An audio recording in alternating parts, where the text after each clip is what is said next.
Their TikToks show bathroom sinks draining straight to the floor, no toilet paper or soap, and stall doors dangling from their hinges.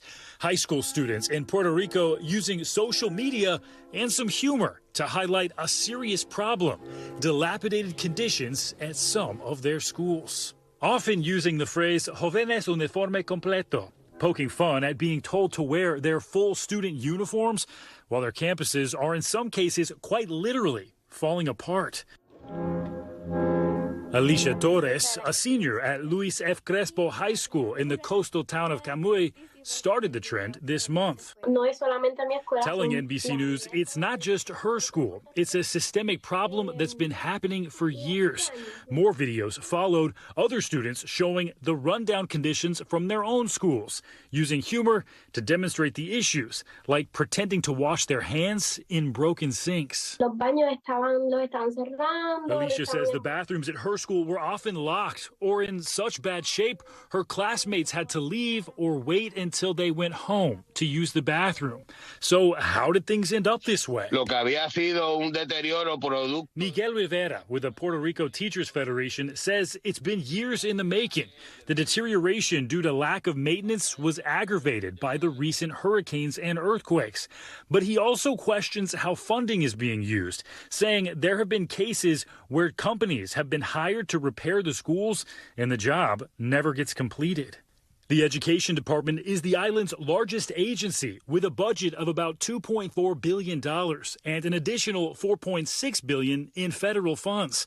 NBC News reached out to the Puerto Rico Department of Education as well as all schools shown in these videos, and we've not yet heard back. Y yo quisiera que también salieran TikTok de escuelas que ya están ready, que no faltemos a la verdad.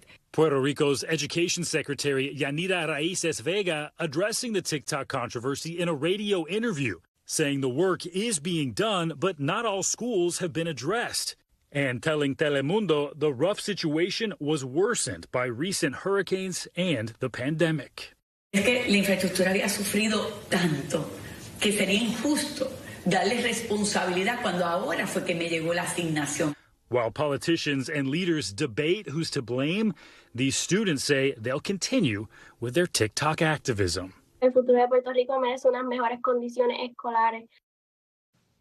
Stephen Romo joins us now on set. So, Stephen, ultimately, who's at fault here, right? No child in America should go to schools like this.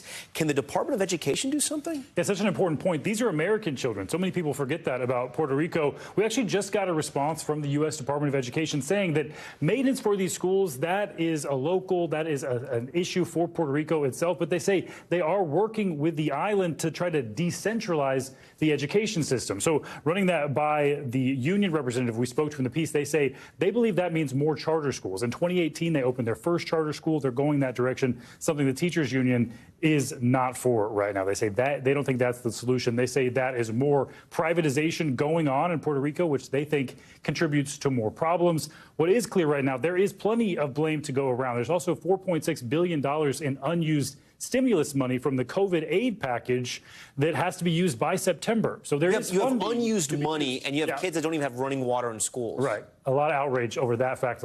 Thanks for watching. Stay updated about breaking news and top stories on the NBC News app or follow us on social media.